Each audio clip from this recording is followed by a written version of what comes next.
Granite की tile लगाई, italic kitchen बनवाई, बढ़िया चीज बना दी। ईमानदारी से बताओ, आपके पड़ोसी उस मकान को देखकर प्रणाम करेंगे या जलेंगे? प्रणाम करेंगे।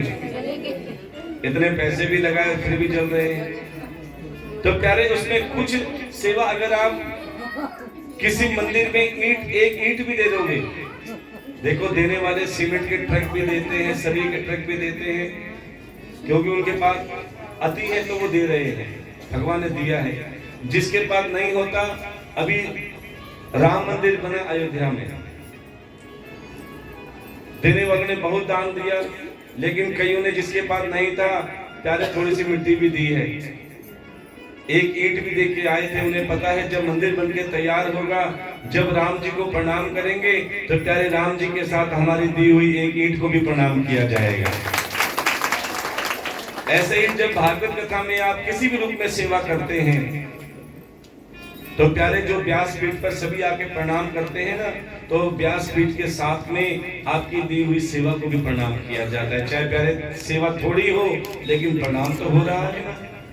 इसीलिए प्यारे हम आपसे कहते हैं जब मौका मिले तो प्यारे ज्ञान की गंगा के साथ सेवा में भी हमेशा आगे रहो। अब जब राजा परीक्षित कलयुग को मार रहे थे, तभी कलयुग हाथ जोड़कर खड़े हो गए, बोले महाराज आप हमें नहीं मार सकते। बोले क्यों? बोले मेरा तो अब आगमन हो रहा है। हाँ, आप चाहो तो मुझे रहने के लिए जगह दे सकते हो। अब राजा परीक्षित ने सोचा, इस पापी को मैं कहां जगह दूं? ये अधर्म है, पाप है। तब राजा परीक्षित के मन में आया, इसे देना तो पड़ेगा, लेकिन मैं वो स्थान दूंगा जो मेरे यहाँ है ही नहीं। भले कलयुग, मैं तुझे एक नहीं 4 स्थान देता हूं। अब कलयुग बड़ा प्रसन्न हुआ कि महाराज 4 स्थान कौन कौन से हैं?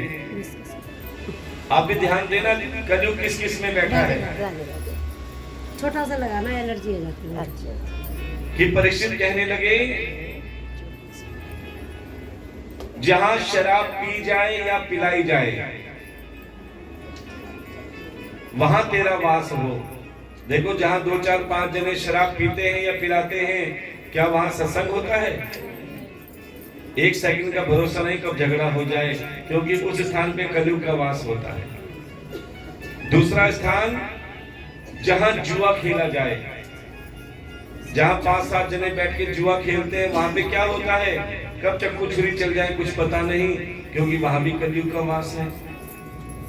तीसरा, पर स्त्री गमन, जहां पराई स्त्री को बुरी नजर से देखा जाए, वहां भी कलयुग का वास है। आप देखते हो ना, कोई नाले पे लाश मिली, कोई खेतों में, कोई सड़क पे, कोई कहां, ये क्या पर स्त्री गमन का चक्कर है। यहां भी कलयुग का वास। और चौथा स्थान, जहां दया धर्म ना हो, जहां हिंसा होती हो, वहां कलयुग का वास है। अब चारों स्थान सुनकर कलयुग कहने लगा, महाराज आपने तो मुझे बुरे बुरे स्थान दिए, कोई अच्छा स्थान भी दे दो। तब परीक्षित ने कहा, ठीक है मैं तुझे अच्छा स्थान देता हूं। और वो अच्छा स्थान कौन सा बताया? क्या? सोने का।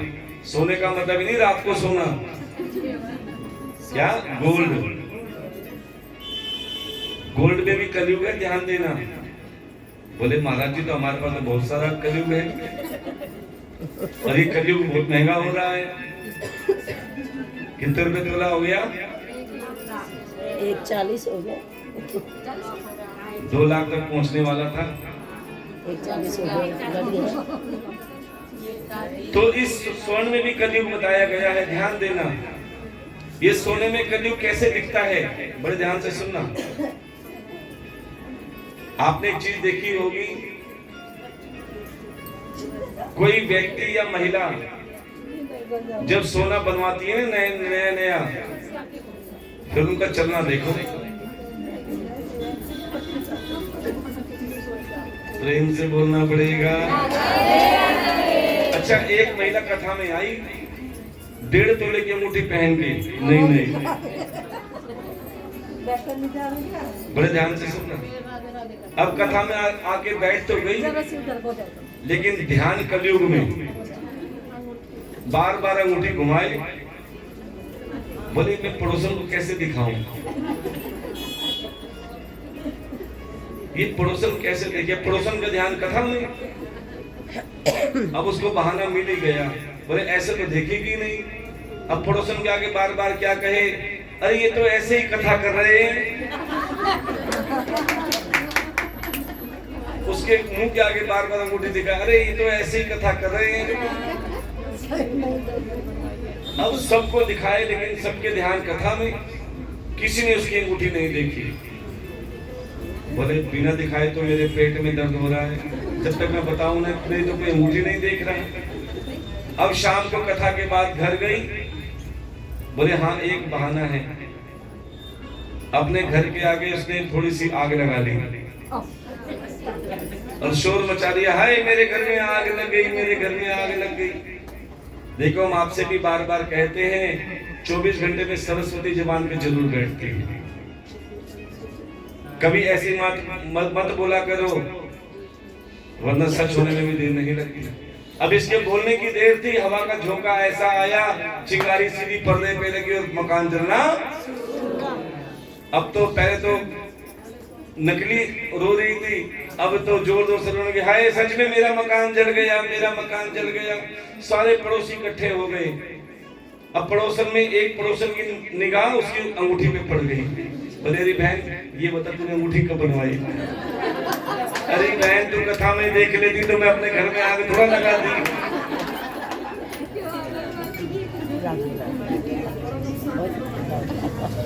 इतना नुकसान है वो। तो प्यारे,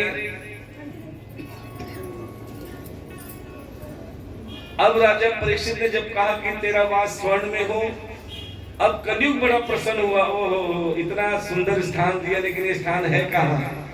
क्या देखा? राजा परीक्षित ने सोने का मुकुट धारण करके रखा है। फट देखी कलयुग उसके सर पे सवार। देखो ध्यान देना, जब कलयुग आता है ना, सबसे पहले इंसान के अंदर मैं आ जाती है। ये मैं कर सकता हूं, मेरे बिना नहीं हो सकता, मैं जाऊंगा तभी काम आरंभ होगा। और मैं अकेले नहीं आती, पूरा खानदान लेके आती है। अच्छा मैं का खानदान सुन लो, जिसके अंदर मैं आती है उसके अंदर अभिमान आ जाता है। अभिमान का क्या अर्थ है? मेरी बात अभिमान। अभिमान का अर्थ है मेरी बात अभिमान। और जब बात नहीं मानी जाती तो क्रोध आ जाता है। क्रोध क्या? विनाश काले विपरीत बुद्धि, बुद्धि पलट जाती है। फिर वो ऐसा कार्य कर जाता है जो सीधा नरक की ओर जाता है। अब ये साथ हुआ, सर पे कलयुग सवार हो गया, क्योंकि मुकुट किसका था? सोने का। जैसे ही शिकार खेलने के लिए गए, रास्ता भटक गए। भटकते भटकते एक आश्रम में पहुंच गए, जहां पे शमीक ऋषि भगवान की साधना में लीन थे। जो राजा परीक्षित महात्मा को सम्मान करता था, आदर करता था, आज सिर पे कौन बैठा है? कलयुग। अब वो महात्मा को आदेश देने लगा, महात्मा मुझे पानी पिला दो। लेकिन महात्मा अपने ध्यान में मगन थे, नहीं सुनी। 2 बार बोले, कई बार बोले। जब बात नहीं मानी तो राजा परीक्षित को क्रोध आ गया। क्या किया? एक मरा हुआ सांप लिया और शमीक ऋषि के गले में डाल दिया। अब जैसे ही राजा परीक्षित अपने घर में गए, महल में मुकुट उतारा तो कलयुग भी उतर गया, क्योंकि सोना उतरा तो कलयुग उतरा। अब राजा परीक्षित सोचने लगे, हाय मैंने ये क्या कर दिया? जिस महात्मा के सम्मान करता था, आज मैं उसका अपमान कर बैठा। लेकिन अब पछतावत होत क्या, जब चिड़िया चुग गई। प्यारे, क्षमा मांगने से पहले शमीक ऋषि के पुत्र श्रृंगी ऋषि को जब पता लगा कि एक राजा परीक्षित ने मेरे पिता के गले में मरा हुआ सांप डाल दिया, उसी क्षण हाथ में गंगा जल लिया और तुरंत राजा परीक्षित को श्राप दे डाला कि राजा परीक्षित, तूने मेरे पिता के गले में मरा हुआ सांप डाला है, आज से 7वें दिन तुझे भी काला तक्षक नाग डस लेगा और तेरी मृत्यु हो जाएगी। देखो पहले ब्राह्मणों का ना तो वरदान खाली जाता था ना श्राप खाली जाता था। जब राजा परीक्षित को पता चला कि एक महात्मा ने मुझे श्राप दे दिया है कि मेरी मृत्यु 7 दिन में हो जाएगी और काला तक्षक नाग डस लेगा, इसका मतलब मेरी मृत्यु निश्चित है। प्यारे आपको बता दे वो राजा परीक्षित कौन है जिसे 7 दिन का समय मिला है, जिसे काला तक्षक नाग डस लेगा। प्यारे वो राजा परीक्षित और कोई नहीं, वो आप और हम ही हैं।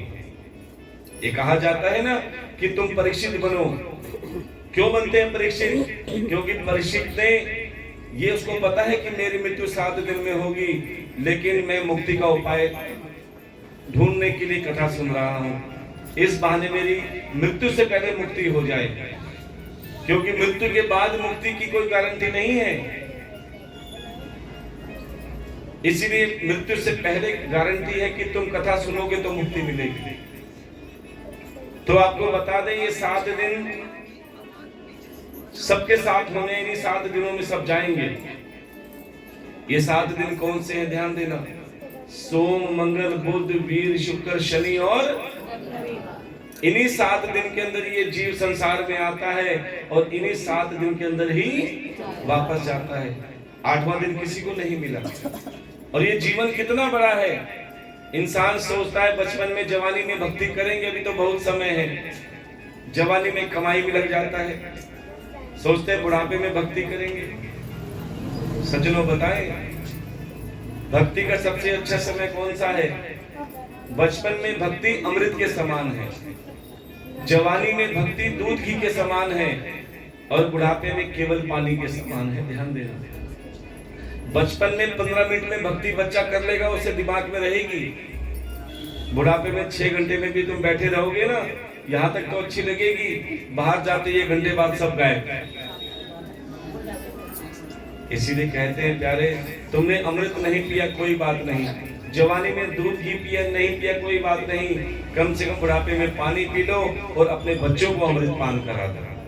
अपने बच्चों को कथा में जरूर लाया करो और उसे प्रेम से कथा सुनाओ। न जाने कौन सा शब्द तुम्हारे बच्चे ग्रहण करें, तुम्हारा बुढ़ापा सुधर जाएगा। अब प्यारे राजा परीक्षित, अच्छा ये 7 दिन का जीवन कितना बड़ा है बता देते हैं आपको। ये सोचते हो ना कि बहुत समय पड़ा है, अब ध्यान से सुनना। सबसे पहला सोमवार को जन्म हुआ, मंगलवार को बड़े हुए, बुधवार को विवाह हुआ, वीरवार को बच्चे हुए, शुक्रवार को बूढ़े हो गए, शनिवार को अस्पताल गए और इतवार को। ये सिर्फ 7 दिन का जीवन है जो पता नहीं लगता ये कैसे कैसे समय निकल रहा है। इसलिए कहते हैं जब जागो तब सवेरा। अभी भी कुछ नहीं बिगड़ा प्यारे, अभी भी भगवान की शरण में आ जाओ और भागवत कथा का अमृत ग्रहण कर लो, क्योंकि जिसे कथा का अमृत मिल जाता है प्यारे उसे सब कुछ मिल जाता है। तो कौन कौन इस भागवत कथा का अमृत ग्रहण करना चाहता है? जो अमृत पीना चाहते हुए खड़े हो जाए, क्योंकि कईयों के गोड़ों में दर्द हो रहा होगा ना, हमें आपकी भी चिंता है ना, सभी खड़े हो जाओ। देखो जिसे ठाकुर से प्रेम है वो खड़े हो जाओ, जिसे पड़ोसन से बैठे रहो। तो यही कहेंगे, तूने